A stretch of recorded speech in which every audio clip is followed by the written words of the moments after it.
Yes दोस्तों, अब आ जाते हैं क्वेश्चन नंबर 47 में। बहुत ही ज्यादा आसान सा क्वेश्चन है, मतलब जो क्वेश्चंस हमारे चल रहे थे उसके बीच में सडनली थोड़ा ऑफ ट्रैक क्वेश्चन जैसा ये क्वेश्चन आ रहा है। अब मॉड्यूल में ऐसा होता है, मॉड्यूल में कभी कभी एक फ्लो में बीच बीच में थोड़ा कुछ ऑफ ट्रैक अलग सा क्वेश्चन आ जाता है। मतलब this question is about material procurement. ठीक है, what do you mean by that? Procurement मतलब खरीदना, मटेरियल खरीदना, as simple as that.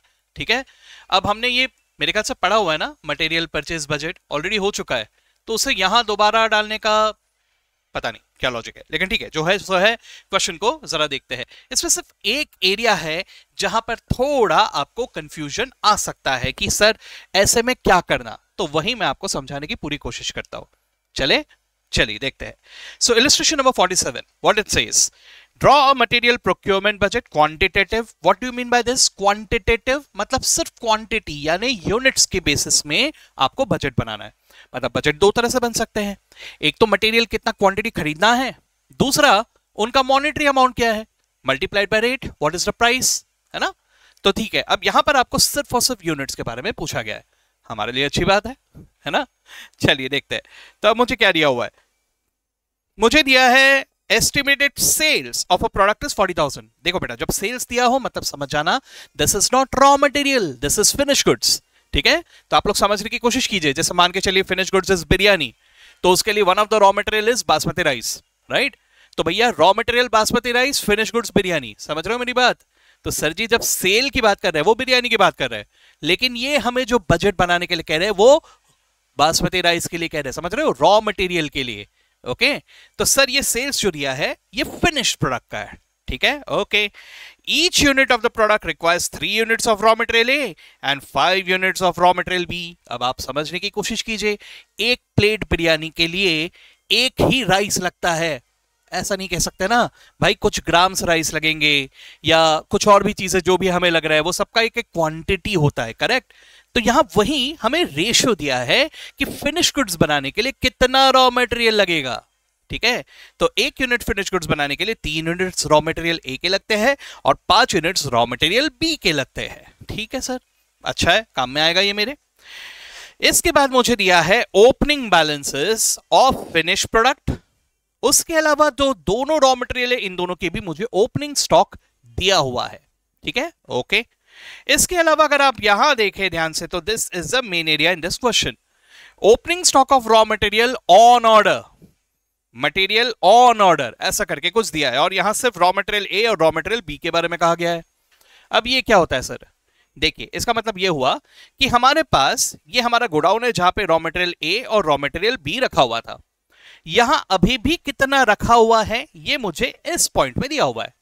Godown में अभी भी मेरे पास रॉ मटेरियल ए और रॉ मटेरियल बी कितना रखा हुआ है ये मुझे क्वेश्चन में दिया हुआ है। अब इसके अलावा देखो भाई, हमारा जो प्रोसेसिंग होता है वो प्रोसेसिंग जब कंप्लीट हो जाए तब जाके हमारे पास फिनिश गुड्स आता है ना।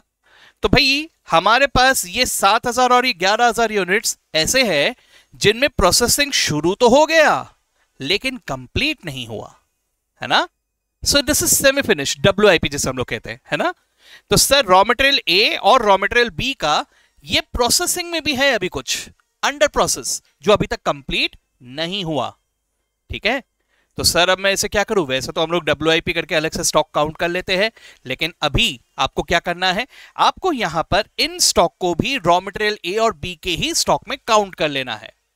ठीक है, कि भैया इतना ऑलरेडी प्रोसेसिंग में लगा हुआ है, तो this is also the raw material A and B का stock, so this is additional stock, ऐसा करके आपको यहां पे मान लेना है।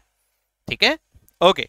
अब इसी तरह से क्लोजिंग स्टॉक भी इसी तरह से दिया हुआ है, और material in order at the end ये भी मुझे दिया हुआ है।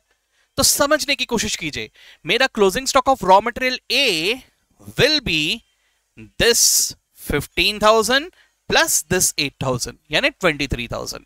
इसी तरह से closing stock of raw material B will be this 25,000 plus this 10,000 यानी कितना 35,000। इसी तरह से मेरा opening stock of raw material A कितना होगा? Opening stock of raw material A will be this 12,000 plus this 7,000 यानी कि 19,000। और इसी तरह से what will be the opening stock of raw material B? It will be this 20,000 plus this 11,000 यानी 31,000। बस इसके आगे जो मैंने आपको कहा था वही आपको करना है ना। तो आपको सेल्स दिया है, सेल्स की मदद से सबसे पहले आपको पहुंचना है प्रोडक्शन पे। मैं उम्मीद करता हूं कि आपने इसके पहले के वीडियोस देखे हैं, ठीक है। तो सेल्स से आपको सबसे पहले पहुंचना है प्रोडक्शन पे, और प्रोडक्शन के बेसिस से आपको पहुंचना है रॉ मटेरियल के परचेज पे, ठीक है। तो देखिए सबसे पहले हमारा सेल्स हमें दिया हुआ है 40,000, है ना। तो ये 40,000 में मैं ऐड करूंगा द एंडिंग या closing stock of finish goods और माइनस करूंगा opening stock of finish goods. तो closing stock of finish goods मुझे यहां पर दिया हुआ है, ये रहा, ठीक है, 7,000 यूनिट्स। तो 40,000 plus 7,000 minus this 5,000 opening stock of finish goods, इससे मुझे प्रोडक्शन मिलेगा। तो ये प्रोडक्शन आ जाएगा 42,000 यूनिट्स, ठीक है। अब इसके बेसिस में मुझे पहले देखना होगा कि रॉ मटेरियल कंजम्पशन कितना होगा, और उसके बाद मुझे देखना होगा परचेज कितना करेंगे, ठीक है। तो जरा ध्यान से, मैंने पहले यहां पे कैलकुलेट किया कंजम्पशन या रिक्वायरमेंट। ये कैसे कैलकुलेट किया सर, मुझे रेशियो दिया हुआ था, 1 यूनिट ऑफ फिनिश गुड्स के लिए 3 यूनिट्स रॉ मटेरियल ए के लगते हैं और 5 यूनिट्स रॉ मटेरियल बी के लगते हैं। तो अगर 42,000 बनाने हैं, so 42,000 into 3 of raw material A and 42,000 into 5 of raw material B, ठीक है। That's it. अब मुझे क्या करना है, एक एक करके मुझे क्लोजिंग स्टॉक ऐड करने हैं। कौन से क्लोजिंग स्टॉक, देखो ये दोनों ऐड किए हमने, 15,000 बी और 8,000 बी, इधर भी 25 बी 10,000 बी, यानी 23,000 एंड 35,000 क्लोजिंग स्टॉक ऐड किया। और उसके बाद उसी तरह से ओपनिंग स्टॉक जो अलग से है प्लस WIP में जो है, ये दोनों यहां से माइनस किए गए। इससे आपको पता चल जाएगा what will be the raw material purchase. Okay, so दोस्तों इट्स वेरी